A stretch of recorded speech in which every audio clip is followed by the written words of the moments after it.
ബീഹാറിലെ election result ഇന്നലെ പുറത്തു വന്നിരുന്നു. 243 സീറ്റിൽ 202 സീറ്റുകളാണ് NDA നേടിയത്. മഹാസഖ്യത്തിനാകട്ടെ 34 സീറ്റുകൾ മാത്രമാണ് നേടാനായത്. അതിൽ കോൺഗ്രസിന് 6 സീറ്റുകൾ മാത്രമാണ് വിജയിക്കാനായത്. അമിത്ഷായും മോദിയും തെരഞ്ഞെടുപ്പ് കമ്മീഷനും ഒക്കെ ചേർന്നിട്ടൊരു വോട്ട് ചോരി നടത്തിയത് തന്നെയാണ് ഈ റിസൾട്ട് എന്നാണ് കോൺഗ്രസ് ആരോപിക്കുന്നത്. അതേസമയം നിതീഷ് കുമാർ പറയുന്നതാകട്ടെ സർക്കാരിൽ വിശ്വാസമർപ്പിച്ചിട്ടുള്ളൊരു ജനവിധിയാണ് ഉണ്ടായതെന്നാണ്. വിവിധ തരത്തിലുള്ള വിശകലനങ്ങൾ കൂടിയിട്ട് വന്നിട്ടുണ്ട്. നമ്മൾ ആദ്യം അതിലേക്ക് കിടക്കുന്നു. ജിംസെ, ഇനിയിപ്പോൾ എന്ത് തരത്തിലുള്ള പ്രതിരോധം ഉയർന്നാലും BJP തന്നെ ജയിക്കുന്ന ഒരു അവസ്ഥയിലേക്ക് രാജ്യത്തെ തെരഞ്ഞെടുപ്പുകൾ മാറിയിട്ടുണ്ടോ? അത്തരത്തിലുള്ള നിരീക്ഷണങ്ങൾ വരുന്നുണ്ട്. അതോടൊപ്പം തന്നെ ചില മാധ്യമങ്ങൾ ഇന്ന് റിപ്പോർട്ട് ചെയ്യുന്നത് ഇപ്പോൾ രാഹുൽ ഉന്നയിച്ച വോട്ട് ചോരി ആരോപണങ്ങളുണ്ട്, SIR വിഷയങ്ങളുണ്ട്. ഇതിനെയൊക്കെ അപ്രസക്തമാക്കുന്ന തരത്തിലുള്ളൊരു മോദിയുടെ വിജയത്തിനെയാണ് ഇവർ ഉയർത്തിക്കാട്ടുന്നത്. ഈ ആരോപണങ്ങളൊന്നും നിലനിൽക്കുന്നതല്ല എന്ന തരത്തിൽ ആ ഒരു വിശകലനത്തിലൊക്കെ കുഴപ്പമില്ല. അതായത് ഇന്നലെ മുതൽ തന്നെ ഈ NDAയുടെ വിജയത്തിൽ പ്രധാനമായും ഉന്നയിക്കപ്പെടുന്ന ഒരു കാര്യം അവിടെ ഭരണവിരുദ്ധ വികാരം ഉണ്ടായിരുന്നില്ല എന്നുള്ളതാണ്. ഇന്നലെ ഈ റിസൾട്ട് വരുന്നതിൻ്റെ സമയത്ത് CPIയുടെ MP ആയ P സന്തോഷ് കുമാർ ലൈവിൽ വന്നിട്ട് നമ്മളോട് പറഞ്ഞതാണ്, ഞാൻ അവിടെ പോയതാണ്, അവിടെ ഭരണവിരുദ്ധ വികാരമില്ല, ഉള്ള കാര്യം ഉള്ളതുപോലെ പറയണമല്ലോ എന്നുള്ളതാണ്. അപ്പോൾ 20 വർഷം ഇടയ്ക്കൊരു ചെറിയ ജിതൻ റാം മാഞ്ചി വന്നൊഴിച്ചാൽ 20 വർഷം മുഖ്യമന്ത്രിയായിരുന്ന നിതീഷ് കുമാറിനെതിരെ ഒരു ഭരണവിരുദ്ധ വികാരവുമില്ല. അത്രയും ഇഷ്ടമാണോ ആൾക്ക് അദ്ദേഹത്തോട്? അങ്ങനെയൊക്കെയുള്ള ക്വസ്റ്റ്യൻ വരാം. തീർച്ചയായിട്ടും അദ്ദേഹം പോപ്പുലറായിട്ടുള്ള നേതാവാണ്. അദ്ദേഹം ഈ EBC കാസ്റ്റുകളിൽ അദ്ദേഹം വളരെ പോപ്പുലറാണ്. അദ്ദേഹത്തോട് ഭയങ്കര സ്നേഹമുണ്ട് ആളുകൾക്ക്, അതൊക്കെ ശരിയാണ്. പക്ഷേ അക്രോസ് ഓൾ കാസ്റ്റ് ബീഹാറിൽ എല്ലായിടത്തും അദ്ദേഹം സ്വീകാര്യനായ ഒരാളാണോ? അദ്ദേഹത്തിനൊരു ദേഷ്യമില്ലേ? അങ്ങനെയാണെങ്കിൽ 2020 അദ്ദേഹത്തിൻ്റെ പാർട്ടി എന്തിനാണ് 40-ലധികം സീറ്റിലേക്ക് കുറച്ചത് എന്നൊരു ചോദ്യം വരാം. അപ്പോൾ 2020 വലിയ തിരിച്ചടി JDUവിന് നേരിട്ടു. ആ JDU ഈ തെരഞ്ഞെടുപ്പിൽ നമ്മൾ നോക്കുമ്പോൾ BJPയോടൊപ്പം തന്നെ സീറ്റുള്ള വലിയ തിരിച്ചുവരവ് നടത്തിയിരിക്കുന്നു. അപ്പോൾ ഈ കഴിഞ്ഞ 5 വർഷം കൊണ്ട് അദ്ദേഹം എന്തെങ്കിലും മാറ്റം ബീഹാറിൽ വരുത്തിയോ? നമ്മൾ ഫാക്ച്വലായിട്ട് ചെക്ക് ചെയ്യണമല്ലോ. അദ്ദേഹത്തിൻ്റെ ഗവേണൻസ് എന്തെങ്കിലും, അദ്ദേഹത്തിൻ്റെ ഗവേണൻസിനെ പോഴുന്നവരുണ്ട്. അദ്ദേഹം നല്ല ഗവേണൻസാണ്. ലാലു പ്രസാദിനെ അപേക്ഷിച്ച് ലോ ആൻഡ് ഓർഡർ സിറ്റുവേഷനിലാണെങ്കിലും വെൽഫെയർ സ്കീമിലാണെങ്കിലും ലാലുവായിട്ടാണ് കമ്പയർ ചെയ്യുക. അദ്ദേഹം 20 വർഷമായിട്ട് അദ്ദേഹവുമായിട്ടാണ് അദ്ദേഹത്തെ കമ്പയർ ചെയ്യേണ്ടത്. പക്ഷേ ഇപ്പോഴും പണ്ട് ഭരിച്ചുകൊണ്ടിരുന്ന ലാലും റാബ്ഡിയായിട്ടാണ് അദ്ദേഹത്തെ എപ്പോഴും കമ്പയർ ചെയ്യുന്നത്. അദ്ദേഹത്തിൻ്റെ ഗവേണൻസ് നല്ലതാണ്, ലോ ആൻഡ് ഓർഡർ നല്ലതാണെന്നൊക്കെ പറയാറുണ്ട്. ഓക്കെ, അത് ഫാക്ച്വലായിട്ട് നമ്മൾ പരിശോധിച്ചാൽ 20 വർഷം കൊണ്ട് ബീഹാറിൻ്റെ സ്ഥിതി എന്തെങ്കിലും തരത്തിൽ മെച്ചപ്പെട്ടിട്ടുണ്ടോ എന്ന് ചോദിച്ചാൽ ഇല്ല എന്നാണ് ഉത്തരം. ഒരു തരത്തിലും മെച്ചപ്പെട്ടിട്ടില്ല. ഇപ്പോൾ മെച്ചപ്പെട്ടിട്ടുണ്ടെന്ന് നമുക്ക് തോന്നുന്ന ചില കാര്യങ്ങൾ, ഇപ്പോൾ ഗ്രാമീണ റോഡുകൾ, ബീഹാർ എന്ന് പറഞ്ഞാൽ നമുക്കറിയാം ഗ്രാമങ്ങളൊക്കെ തീരെ അവികസിതമായ ഗ്രാമങ്ങളാണ്. അപ്പോൾ ലാലുവിൻ്റെ കാലത്തേക്കാൾ അല്ലെങ്കിൽ അദ്ദേഹം വരുന്ന സമയത്തേക്കാൾ ഇരട്ടിയിലധികം റോഡുകൾ ഇപ്പോൾ അവിടെയുണ്ട്. നല്ല റോഡുകളൊക്കെ പണിയാൻ പറ്റിയിട്ടുണ്ട്. പക്ഷേ ബീഹാറിലെ റോഡുകളെയും പാലങ്ങളെയും പറ്റിയുള്ള കൂടുതൽ വരുന്ന വാർത്തകൾ സ്വീകരിച്ച് ഓർമ്മേണ്ടതെന്നാണ്. കഴിഞ്ഞ വർഷം ജൂൺ മാസത്തിൽ മാത്രം 14 പാലങ്ങളാണ് ബീഹാറിൽ തകർന്നത്. അതായത് ക്വാളിറ്റി ഇല്ലാത്ത നിർമ്മാണ പ്രവർത്തനങ്ങളാണ് ബീഹാറിലെ ഏറ്റവും വലിയ പ്രശ്നം. അഴിമതി തന്നെയാണ് അതിന് കാരണം. ഇനി സാമൂഹിക പിന്നോക്കാവസ്ഥ നോക്കിക്കഴിഞ്ഞാൽ ബീഹാറിനോളം പിന്നോക്കാവസ്ഥയിലുള്ള വേറൊരു സ്റ്റേറ്റില്ല. അതിപ്പോൾ ഇദ്ദേഹം അധികാരത്തിൽ വരുന്ന 2005 അവിടുത്തെ സ്ത്രീകളുടെ സാക്ഷരത 30% മറ്റോ ആയിരുന്നു. ഇപ്പോൾ അത് 60% പക്ഷേ നമ്മുടെ സ്ത്രീകളുടെ സാക്ഷരത ദേശീയ ശരാശരി 70% മുകളിലാണ്. അപ്പോഴും ദേശീയ ശരാശരിയിലും താഴെയാണ് ബീഹാർ ഇപ്പോഴും ഉള്ളത്. അപ്പോൾ ആ അർത്ഥത്തിൽ എന്തെങ്കിലും മുന്നേറ്റം അദ്ദേഹത്തിന് ഉണ്ടാക്കാൻ കഴിഞ്ഞിട്ടില്ല. ദാരിദ്ര്യത്തിൻ്റെ സൂചി നോക്കിക്കഴിഞ്ഞാൽ ഇപ്പോൾ 2005 മുതൽ 2010 വരെയുള്ള സമയം എടുത്തു കഴിഞ്ഞാൽ ഉള്ളതിനേക്കാൾ ദാരിദ്ര്യം കൂടുതലാണ് ഇപ്പോൾ ബീഹാറിലുള്ളത്. തൊഴിലില്ലായ്മ നിരക്ക് കൂടുതലാണ്. അപ്പോൾ അദ്ദേഹം അധികാരത്തിൽ വരുന്നതിനേക്കാൾ തൊഴിലില്ലായ്മ നിരക്കും ദാരിദ്ര്യവും ഇപ്പോഴും ബീഹാറിൽ കൂടുതലാണ് എന്ന് പറഞ്ഞാൽ അദ്ദേഹത്തിൻ്റെ ഗവേണൻസിന് എന്ത് മാജിക്കാണുള്ളത്? അദ്ദേഹം ജനപ്രിയനാണെന്ന് സ്ഥാപിക്കുന്ന ഏത് ഇൻഡൈസസ് വെച്ചിട്ടാണെന്നുള്ളൊരു ക്വസ്റ്റ്യൻ ഉണ്ട്. ഇനി അതൊക്കെ പോട്ടെ, അദ്ദേഹത്തിൻ്റെ ഗവേണൻസ് ബീഹാർ പോലെ വളരെ പിന്നോക്ക സംസ്ഥാനത്ത് അധികം മാറ്റം ഉണ്ടാക്കാൻ കഴിഞ്ഞില്ല. അദ്ദേഹം തീവ്രമായി ശ്രമിച്ചു, അദ്ദേഹം പോപ്പുലറായിരുന്നു. ഓക്കെ, പിന്നെ പറയുന്നൊരു കാരണം അദ്ദേഹം 10,000 രൂപ സ്ത്രീകളുടെ അക്കൗണ്ടിൽ കൊടുക്കുന്ന ഒരു പദ്ധതി പ്രഖ്യാപിച്ചു. മുഖ്യമന്ത്രി റോസ്ഗാർ യോജന, മഹിളാ റോസ്ഗാർ. ഈ റോസ്ഗാർ യോജന പ്രകാരം 10,000 രൂപ വെറുതെ കൊടുക്കുകയല്ല. 10,000 രൂപ വെച്ച് അവരെന്തെങ്കിലും എൻ്റർപ്രണർഷിപ്പ് തുടങ്ങണം. അത് തുടങ്ങി കാണിച്ചു കൊടുത്തു കഴിഞ്ഞാൽ 2 ലക്ഷം രൂപ പല ഗഡുക്കളായിട്ട് കൊടുക്കും. അങ്ങനെ വലിയൊരു സ്കീമാണ്. ഓക്കെ, അപ്പോൾ 10,000 രൂപ കൊടുത്താൽ സ്ത്രീകൾ വോട്ട് ചെയ്യും. ഒരു പക്ഷേ നോർത്ത് ഇന്ത്യയിൽ അങ്ങനെ വോട്ട് ചെയ്യുമായിരിക്കും. ഇപ്പോൾ അതിനൊരു ഉദാഹരണമാണ് മധ്യപ്രദേശിൽ നമ്മൾ കണ്ടു. ശിവരാജ് സിംഗ് ചൗഹാൻ എന്ന് പറഞ്ഞാൽ ഇതുപോലെ തന്നെ ആൻറ്റി ഇൻകംബൻസി ഉണ്ടായിരുന്ന സർക്കാരായിരുന്നു. അവസാന നിമിഷം ബേട്ടി ബഹന യോജന എന്ന് പറഞ്ഞ പേരിൽ പണം കൊടുത്തു. വൻ ഭൂരിപക്ഷത്തിൽ അദ്ദേഹത്തെ BJP തന്നെ എടുത്തു. അപ്പോൾ ഫ്രീ ബീസ് കൊടുത്തു കഴിഞ്ഞാൽ ഇന്ത്യൻ വോട്ടർമാർ വോട്ട് ചെയ്യും. എത്ര ആൻറ്റി ഇൻകംബൻസി ഉണ്ടെങ്കിലും എത്ര പോപ്പുലർ അല്ലാത്ത ഒരു നേതാവിനെയും ഫ്രീ ബീസ് കൊടുത്താൽ വോട്ട് ചെയ്ത് ജയിപ്പിക്കും എന്നുള്ളൊരു തിയറി ഉണ്ട്. അങ്ങനെ ആ തിയറി എല്ലായിടത്തും ബാധകമാവണ്ടേ? നമുക്കത് കഴിഞ്ഞൊരു 5 വർഷത്തെ കണക്ക് പരിശോധിക്കാം. ഇപ്പോൾ പിണറായി വിജയൻ്റെ 2ാം ഭരണത്തിന് കാരണമായിട്ട് എതിരാളികളും അനുകൂലികളും ഒരുപോലെ പറയുന്നൊരു കാര്യം അദ്ദേഹം കിറ്റ് കൊടുത്തു എന്നുള്ളതാണ്. പക്ഷേ കേവലം കിറ്റ് കൊടുത്തുകൊണ്ട് മാത്രമാണ് അദ്ദേഹത്തെ രണ്ടാമത് തിരഞ്ഞെടുത്തത് ഞാൻ വിശ്വസിക്കുന്നില്ല. കിറ്റ് കൊടുത്താൽ എല്ലായിടത്തും അങ്ങനെയാണ് ജയിക്കണം. അദ്ദേഹം കോവിഡ് സമയത്ത് അദ്ദേഹം നടത്തിയിട്ടുള്ള ധീരമായ ഒരു ഇടപെടൽ, ഒരു നേതൃശേഷിയോടുകൂടി നേതൃപരമായ ഒരു പങ്കുവഹിച്ചതായി ഒരുപക്ഷെ ആളുകൾ അപ്പീൽ ചെയ്തിട്ടുണ്ടാവുക. പിന്നെ കോവിഡ് സമയത്ത് ഒരു വൾണറബിലിറ്റി, ആ വൾണറബിലിറ്റിയിൽ ശക്തനായ ഒരു നേതാവിനെ വോട്ട് ചെയ്യാൻ ആളുകൾക്ക് സ്വാഭാവികമായിട്ട് തോന്നും, അങ്ങനെ ഉണ്ടാവാം. പക്ഷേ കിറ്റ് കൊടുത്തു, അദ്ദേഹം ജയിച്ചു, തുടർഭരണം ഉണ്ടായി. എന്നാൽ കിറ്റ് കൊടുക്കുകയും ഫ്രീ ബീസ് കൊടുക്കുകയും ചെയ്യുന്ന എല്ലാവരും ജയിക്കണ്ടേ? 2024 കഴിഞ്ഞ വർഷം ലോക്സഭാ തെരഞ്ഞെടുപ്പിനോടൊപ്പം തെരഞ്ഞെടുപ്പെടുന്ന ഒരു സ്ഥലമാണ് ആന്ധ്രാപ്രദേശ്. നമുക്കറിയാം ജഗൻമോഹൻ റെഡ്ഡി വൻ പോപ്പുലറായിട്ട് അവിടെ അധികാരത്തിൽ വന്ന ഒരാളാണ്. വലിയ സീറ്റ് ഉണ്ടായിരുന്നു അദ്ദേഹത്തിന്. അദ്ദേഹം 2019 മുതൽ 2024 വരെ 1.25 ലക്ഷം കോടി രൂപയാണ് വെൽഫെയർ സ്കീംസിന് വേണ്ടി ചെലവഴിച്ചത്. ഈ പറഞ്ഞതുപോലെ സ്ത്രീകളുടെ അക്കൗണ്ടിൽ പണം കൊടുക്കുക, കർഷകർക്ക് പണം കൊടുക്കുക, ഫ്രീ വൈദ്യുതി കൊടുക്കുക, അങ്ങനെ തുടങ്ങി തുടർ അധികാരം പിടിക്കാൻ വേണ്ടി അദ്ദേഹം ചെയ്തത് 1.25 ലക്ഷം കോടി രൂപ. അപ്പോൾ ഈ ഫ്രീ ബീസ് കൊടുക്കുന്നതിൻ്റെ ഭാഗമായി ഖജനാവിൽ നിന്ന് പൈസ എടുക്കുമ്പോൾ ഉണ്ടാകുന്നൊരു പ്രശ്നം, ആന്ധ്രയുടെ പൊതുകടം 10 ലക്ഷം കോടി രൂപയായി മാറി ജഗൻ അധികാരം ഒഴിഞ്ഞുമ്പോൾ. കാരണം അത്രയധികം പണം ആളുകൾക്ക് പമ്പ് ചെയ്തു. എന്നിട്ട് എന്താ സംഭവിച്ചത്? 25 സീറ്റിലേക്ക് മറ്റും അദ്ദേഹം ഒതുങ്ങിപ്പോയി. ഇനി വേറെ ഉദാഹരണം പറയാം. രാജസ്ഥാനിൽ അശോക് ഗെഹ്ലോട്ട് എന്ത് ചെയ്തു? 500 രൂപയ്ക്ക് ഗ്യാസ് കൊടുക്കുന്ന പദ്ധതി പ്രഖ്യാപിക്കുകയല്ല, അദ്ദേഹം നടപ്പാക്കി. അവിടെ നടപ്പാക്കി. അവിടെ എല്ലാവർക്കും ഇൻഷുറൻസ് സ്കീം കൊണ്ടുവന്നു, 25 ലക്ഷത്തിൻ്റെ കവറേജ് വെച്ച്. ഏതാണ്ട് 15,000 കോടി രൂപയുടെ പദ്ധതിയാണ് അത് അവിടെ പ്രഖ്യാപിച്ച് നടപ്പാക്കിയത്. എന്നിട്ടോ അധികാരത്തിൽ നിന്ന് പുറത്തുപോയി. അപ്പോൾ നമ്മളതിൽ കാണുന്നൊരു പാറ്റേൺ, ഞാനൊരു 5 വർഷത്തെ ഇത്തരത്തിലുള്ള ഫ്രീ ബീസ് പ്രഖ്യാപിച്ച് തെരഞ്ഞെടുപ്പിൽ നേരിട്ട സർക്കാരുകളുടെ പാറ്റേൺ ശ്രദ്ധിക്കുമ്പോൾ മനസ്സിലാവുന്നത്, ഫ്രീ ബീസ് കൊടുത്താൽ വോട്ട് കിട്ടുന്നത് ആർക്കൊക്കെയാണ്? BJPക്ക് കിട്ടും, NDA സ്ഥാനാർത്ഥികൾക്ക് കിട്ടും, ആം ആദ്മി പാർട്ടിക്ക് കിട്ടും. ആം ആദ്മി പാർട്ടി 2020 ഫ്രീ ബീസ് പ്രഖ്യാപിച്ച് അവർ അധികാരത്തിൽ തിരിച്ചു വന്നു. കേരളത്തിൽ പിണറായി വിജയൻ കിട്ടും. പക്ഷേ കോൺഗ്രസ് പ്രഖ്യാപിച്ചാൽ, മറ്റാരെങ്കിലും പ്രഖ്യാപിച്ചാൽ കിട്ടില്ല. അതൊരു പ്രശ്നമാണ്. ആ പാറ്റേണിലൊരു പ്രശ്നമുണ്ട്.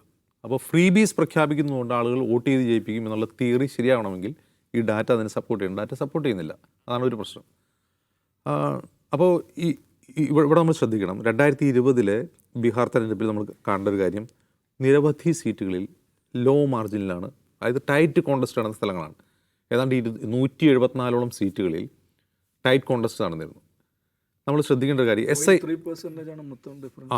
വോട്ട് പെർസെൻറ്റേജും വളരെ 0.03% ആണ് NDAയും ഈ മഹാഗഠബന്ധനും തമ്മിലുള്ള വോട്ട് വ്യത്യാസം. അവിടെയാണ് വലിയ ശക്തമായ നിലയിൽ തന്നെ മുഖ്യപ്രതിപക്ഷമായിട്ട് MGB വരുന്നത്. എന്ന് മാത്രമല്ല, ആ സ്ഥലങ്ങൾ, ഈ 174 മണ്ഡലങ്ങളെ സവിശേഷമായി എടുത്ത് അതിൽ SIR നടപ്പാക്കിയ മണ്ഡലങ്ങൾ ഏതാണെന്നുള്ള ഇപ്പോൾ ന്യൂസ് ഔട്ട്ലെറ്റുകൾ ധാരാളമായി പരിശോധിച്ചുകൊണ്ടിരിക്കുകയാണ്. അവർ നോക്കുമ്പോൾ കാണുന്ന കാര്യം, ഈ 174 മണ്ഡലങ്ങളിൽ കഴിഞ്ഞ തവണ 70 കൂടുതലും ജയിച്ചത് മഹാഗഠബന്ധനായിരുന്നെങ്കിൽ എവിടെയാണോ ടൈറ്റ് കോണ്ടസ്റ്റ് നടന്ന് അവിടെ SIR വഴി ഡിലീറ്റ് ചെയ്ത വോട്ടുകളുടെ എണ്ണം, അവർ തോറ്റ വോട്ടുകളുടെ എണ്ണം, അതിൽ കുറച്ച് എക്സാമ്പിളായിട്ട് ആളുകൾ ചൂണ്ടിക്കാട്ടുന്ന ഒരു കാര്യമുണ്ട്. ഇപ്പോൾ ഉദാഹരണത്തിന് ഒരു പ്രധാനപ്പെട്ട മണ്ഡലമാണ് ഈ പറയുന്ന കുർഹാനി എന്ന് പറയുന്ന ഒരു മണ്ഡലം. അവിടെ ഇപ്പോൾ BJP ആണ് ജയിച്ചിട്ടുള്ളത്. കുർഹാനി മുസഫർപൂർ ജില്ലയിലാണ്. കുർഹാനിയിൽ 616 വോട്ടിനാണ് BJP ജയിച്ചത്. വെറും 616 വോട്ട് ഇത്തവണ. അപ്പോൾ അത് കഴിഞ്ഞാണ് RJD പിടിച്ചിരുന്ന മണ്ഡലമാണ്. അവിടെ 24,000 വോട്ടാണ് വെട്ടിക്കളഞ്ഞത്. അപ്പോൾ ഈ വോട്ട് ഡിലീഷൻ്റെ കണക്ക് വെച്ച് നോക്കുമ്പോൾ തന്നെ പ്രധാനമായും മഹാഗഠബന്ധൻ ജയിച്ച മണ്ഡലങ്ങളിലാണ് പ്രധാനമായും ഡിലീഷൻ നടന്നിട്ടുള്ളതെന്ന് നേരത്തെ തന്നെ ചൂണ്ടിക്കാട്ടപ്പെട്ടതാണ്. ഇപ്പോൾ ഈ ഇലക്ഷൻ റിസൾട്ട് വന്നതിന് ശേഷം ഏറ്റവും കൂടുതൽ വോട്ട് കട്ട് ചെയ്ത സ്ഥലങ്ങളിൽ എല്ലാം BJP RJDയിൽ നിന്ന് സീറ്റ് പിടിച്ചത്. സന്ദേശ് ഭോജ്പൂർ ജില്ലയിലാണ്. അവിടെ JDU ജയിച്ചതാണ്. JDU ജയിച്ചത് വെറും 27 വോട്ടിനാണ്. അവിടെ വെട്ടിക്കളഞ്ഞ വോട്ട് 25,682 വോട്ടാണ്. വെറും 25 വോട്ടിന് തിരിച്ചു പിടിച്ചു. മിഥാനി ബേഗുസരായിലെ മറ്റൊരു മണ്ഡലമാണ്. ആ RJD 5,290 വോട്ടിനാണ് ജയിച്ചത്. പക്ഷെ അവിടെ 33,700 വോട്ടാണ് വെട്ടിക്കളഞ്ഞത്. ഈ വോട്ട് വെട്ടിയ മണ്ഡലങ്ങളും ഈ പറയുന്ന ടൈറ്റ് മത്സരത്തിലൂടെ BJP പിടിച്ചെടുത്ത മണ്ഡലം നോക്കിക്കഴിഞ്ഞാൽ ഈ SIR എന്തിനാണ് നടപ്പാക്കിയെന്നുള്ള തിയറി നമുക്ക് കിട്ടും. SIR നടപ്പാക്കി വോട്ട് വെട്ടിക്കളഞ്ഞു. പ്രതിപക്ഷം നിരന്തരം ജയിച്ചുകൊണ്ടിരുന്ന മണ്ഡലങ്ങൾ BJP NDA JDU സ്ഥാനാർത്ഥികൾ പിടിക്കുന്നു. അപ്പോൾ ഇങ്ങനെ ചെയ്യുമ്പോൾ അതിനൊരു തിയറി ഉണ്ടാക്കാൻ വേണ്ടിയാണ് ഞാൻ മുമ്പ് പറഞ്ഞ പോലെ ഈ ഒരു നറേറ്റീവ് സൃഷ്ടിക്കുക. വോട്ട് ചോരി എവിടെയൊക്കെ നടക്കുന്നുണ്ടോ അവിടെയെല്ലാം ഞങ്ങൾ ജയിക്കാൻ ഇന്ന കാരണങ്ങളുണ്ടെന്നുള്ള നറേറ്റീവ് നേരത്തെ തന്നെ സൃഷ്ടിക്കപ്പെട്ടിരിക്കും. അതിൻ്റെ ഭാഗമായിട്ട് നിങ്ങൾക്ക് നോക്കിക്കഴിഞ്ഞാൽ അറിയാം, ഈ തെരഞ്ഞെടുപ്പ് പ്രഖ്യാപിക്കുമ്പോൾ തന്നെ നിതീഷ് കുമാറിൻ്റെ ആൻറ്റി ഇൻകംബൻസി ഇല്ലായ്മയെക്കുറിച്ചും അദ്ദേഹത്തിൻ്റെ ഗവേണൻസിനെ കുറിച്ചുമുള്ള ധാരാളം ലേഖനങ്ങൾ പ്രധാനപ്പെട്ട മാധ്യമങ്ങളിൽ വന്നിട്ടുണ്ടാവും. അത് നിതീഷ് കുമാറിനെതിരെ ആർക്കും ഒരു എതിർപ്പുമില്ല. 20 കൊല്ലം അദ്ദേഹം ഭരിച്ചാൽ ആൾക്ക് മടുക്കുന്നില്ല, അദ്ദേഹത്തെ കണ്ട ആളുകൾക്ക് ബോറടിച്ചിട്ടില്ല എന്ന് സ്ഥിരീകരിക്കാൻ ആവശ്യമായ കാര്യങ്ങൾ ആർട്ടിക്കിളുകളായിട്ടും ലേഖനങ്ങളായിട്ടും ഗ്രൗണ്ട് റിപ്പോർട്ടുകളായിട്ടും ഞാൻ ഗ്രൗണ്ടിൽ പോയതാണ്. അങ്ങനെ ടെസ്റ്റിമോണികൾ വരും തിരഞ്ഞെടുപ്പ് കഴിയുമ്പോൾ, മുമ്പും ശേഷവും വരും. ഞാൻ ഗ്രൗണ്ടിൽ പോകുമ്പോൾ എന്ത് കണ്ടു, നിതീഷ് കുമാറിനെതിരെ ആർക്കും ഒരു പ്രശ്നവുമില്ല എന്ന് ആർട്ടിക്കിളുകൾ വരും, ടെസ്റ്റിമോണി വരും. മറ്റൊന്നെന്ത്, വെൽഫെയർ സ്കീം 10,000 രൂപ കൊടുത്ത ആൾ വോട്ട് ചെയ്യില്ലേ എന്ന ഇത് വരും. അത് എല്ലായിടത്തും ആപ്ലിക്കബിൾ ആണോ, എല്ലായിടത്തും സംഭവിക്കുന്നോ ആരും പരിശോധിക്കില്ല.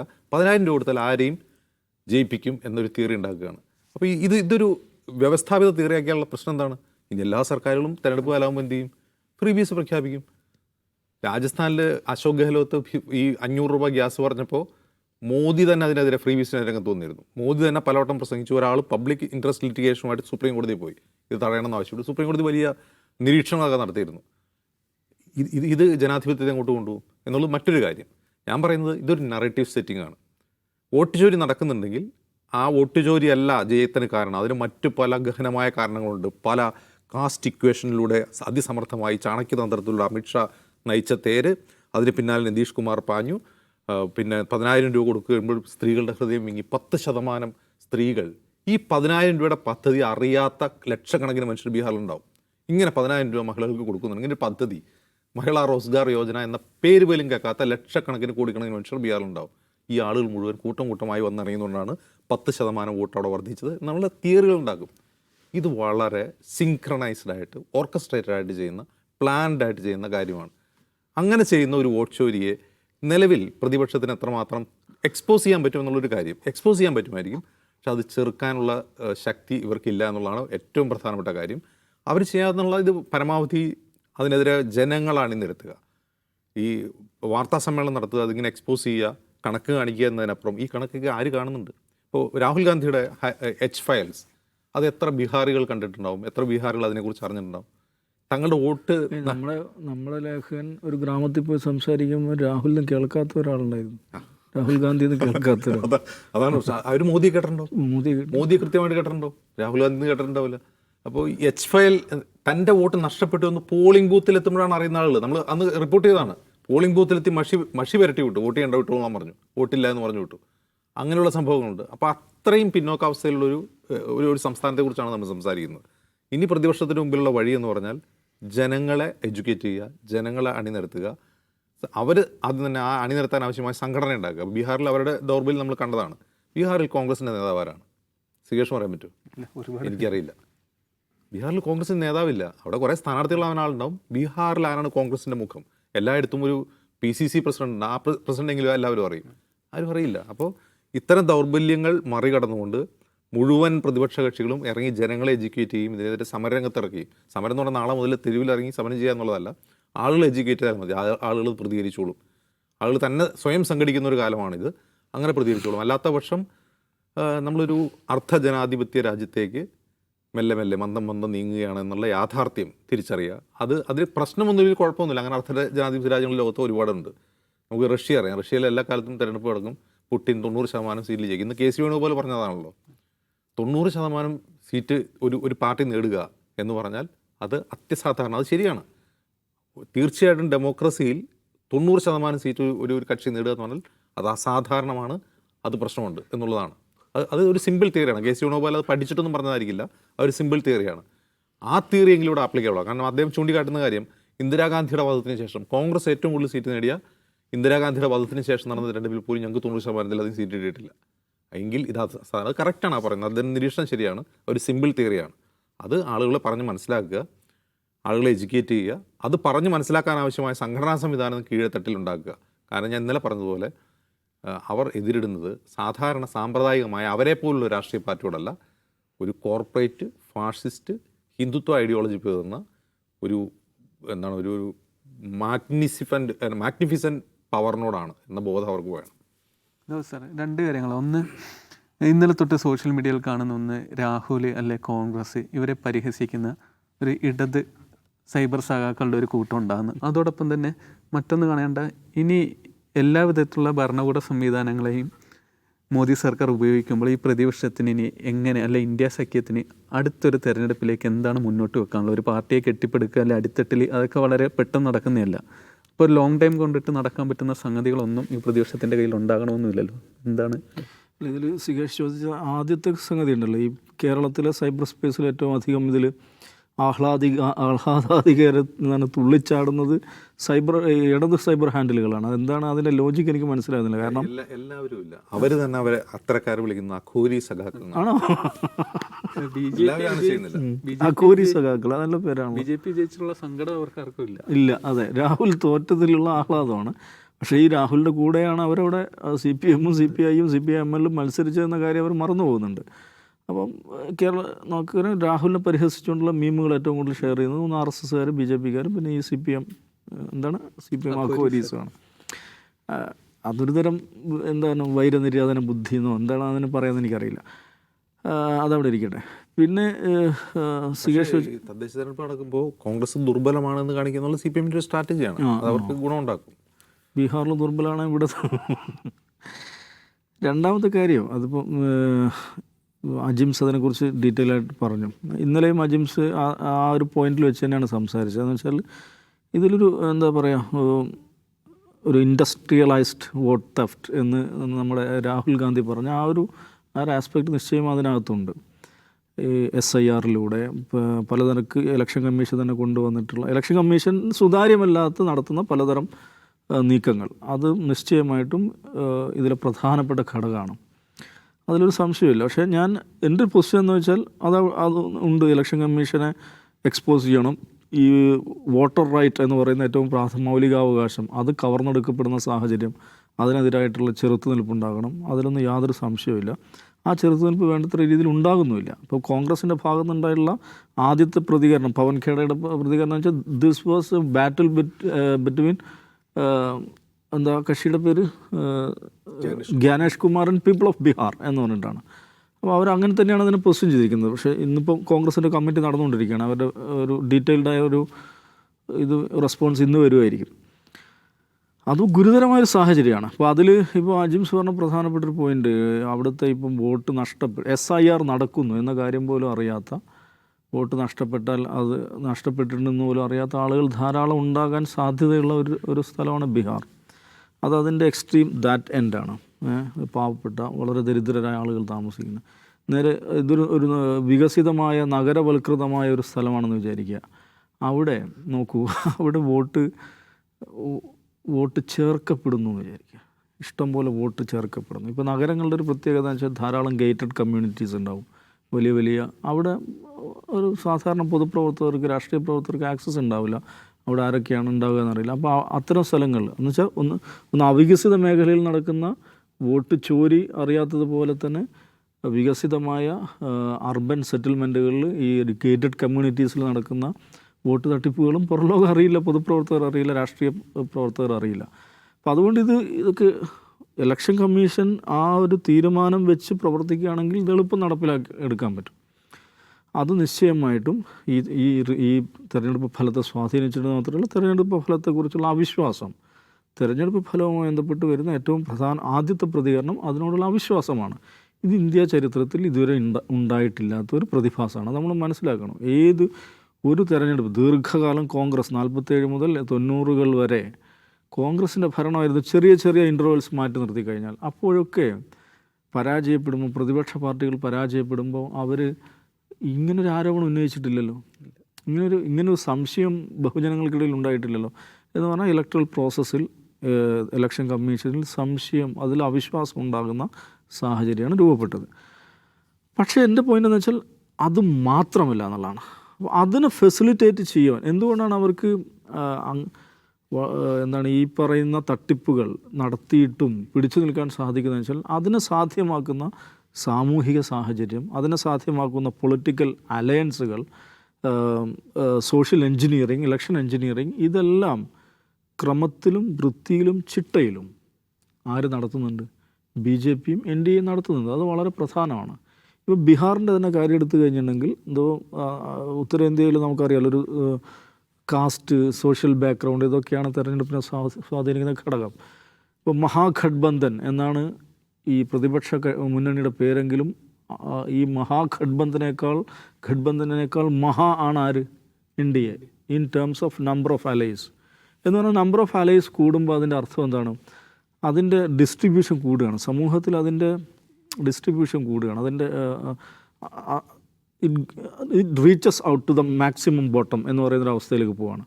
പരമാവധി സാമൂഹിക വിഭാഗങ്ങളിലേക്ക്, പരമാവധി ക്രോസ് സെക്ഷനിലേക്ക് ആ മുന്നണിയുടെ വേരുകൾ പോവുകയാണ് ചെയ്യുന്നത്. അപ്പോൾ മഹാഗഠബന്ധനേക്കാൾ കൂടുതൽ അലൈസ് എവിടെയാണുള്ളത്?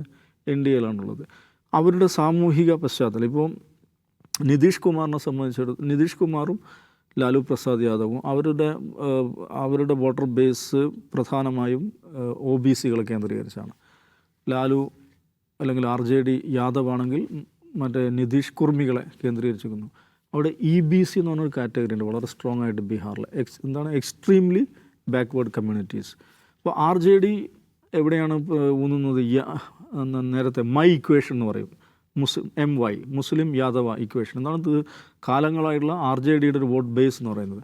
ഇത്തവണ അവർ EBC-യെ കൂടി കൂടുതൽ അടുപ്പിക്കാൻ വേണ്ടി ശ്രമം നടത്തണം. അങ്ങനെയാണ് ഈ മുകേഷ് സഹാനിയെ കുമാർ സഹാനിയെ ഉപമുഖ്യമന്ത്രിയായിട്ടൊക്കെ പ്രഖ്യാപിക്കുന്നു. അങ്ങേരുടെ പാർട്ടി ഉണ്ടല്ലോ, VIP വികാസ് ഇൻസാഫ് പാർട്ടിയൊക്കെ കൊണ്ടുവരുന്നു.